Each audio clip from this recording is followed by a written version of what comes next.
Good afternoon. My name is Robert Perry. I'm talking to you from my strange little world in Portsmouth, Rhode Island, this little stage that I fixed up for myself.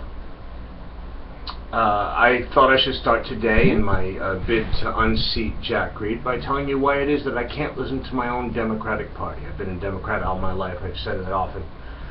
I'd never vote Republican, not even if my life depended on it.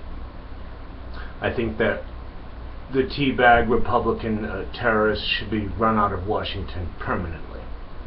Starting with that, I would have to tell you the truth. We have a Democratic Party that has people that don't seem to be on our side. The bridge, the highway, we spent millions to build it. It broke. It needs to be fixed. So we had money to fix it. Only Senate President Teresa Paiva-Weed took that money and she spent it giving us, the state of Rhode Island, the Secundit River Bridge, so that she could get money from the businessmen, business-friendly, the businessmen of Newport, so she could get re-elected. We need that money, Teresa. The highway is broken. We need to fix it. It's time to stop screwing around. We need to take our state back. The real Democrats. The people who really care. Okay, that's that. That's why I can't just take their word for it and vote Democrat like I did my whole life. Let's talk about Jack Reed and why it is that I would never, ever vote for someone that thinks like this. There's something called the Foreign Intelligence Surveillance Act. It set up a court. Okay, the Foreign Intelligence Surveillance Court. Let's talk about how that court works and why it is that if I were a senator, I would spend every day trying to dismantle that court, doing everything I could to explain to the public why that court should not be part of the workings of our government, why it's unconstitutional, why it's unfair, why it takes away our human rights, takes away our rights as American citizens. Let's go to court. Here we go. Now, in most courts, what we have a defense lawyer and a prosecution lawyer. But in the case of the Foreign Intelligence Surveillance Court, all we have is a lawyer for... Let's take a look. Where are they? Where are they? Here they are. That's the judge on the glass. And then that pretty guy up there. You see him, right? Yeah.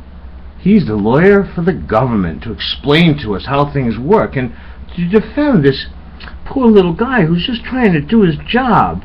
He wants somebody to question, someone to interrogate in some kind of an enhanced fashion. Now, let's look at the defendants, the ones who, are going to be prosecuted in the way that the Foreign Intelligence Surveillance Court does, which is to seize all materials, to look at all communications, to in fact destroy their Fourth Amendment rights. Let's see who needs to have their Fourth Amendment rights protected. It's us! We come in all shapes and sizes. We have all kinds of interests. But one thing is, we're all Americans. So, who's defending us? Isn't there anybody defending us? It's cute, It's got a lot of pretty colors and a cute little front. But it doesn't seem to be a lawyer. In fact, you don't get a lawyer. You don't even get a potted plant to defend your civil rights in the Foreign Intelligence Surveillance Court. You people down there, you American citizens, you get a potted plant and not even a live one. Your lawyer, he's over there, sad and all alone. He wishes he could defend you, but he can't. If he did, he would be arrested and detained indefinitely. So his job is to stand there and do nothing, or go to jail? Which one do you think he's going to choose? That's our lawyer. That's the man that in the Foreign Intelligence Surveillance Court defends our rights. Only he's not in the court. The court's over here doing their business. And so the guy listens. Oh, he's the judge. He listens. So we keep a record of it. And there's the guy keeping the record of it. Only he seems to be smelling a flower and covering up the camera. Oh, that's right. They don't keep records of the Foreign Intelligence Surveillance Court. What they do is they write it down and then they run a little black line over it. You've seen those pieces of paper. In other words, it's secret. They take away our Fourth Amendment rights. A judge listens to why they were going to take away those rights, and nobody defends us against them taking away our Fourth Amendment rights. And in fact, we just sit down here thinking we're being defended. And we're not being defended. We're being left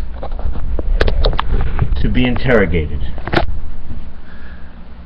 To be interrogated in an enhanced fashion.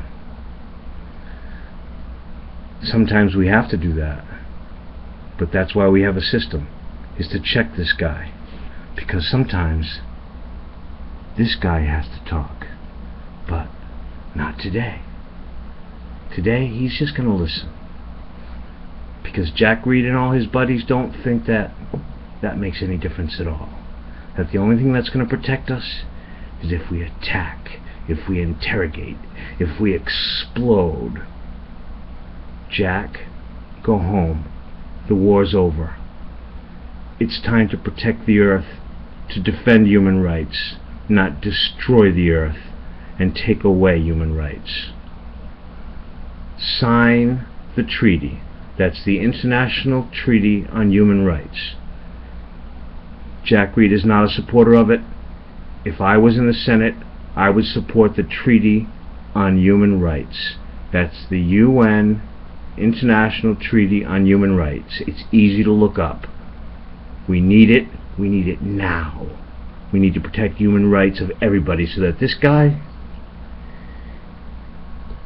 is controlled, is checked, is balanced, not set free to do whatever it is that he thinks is right.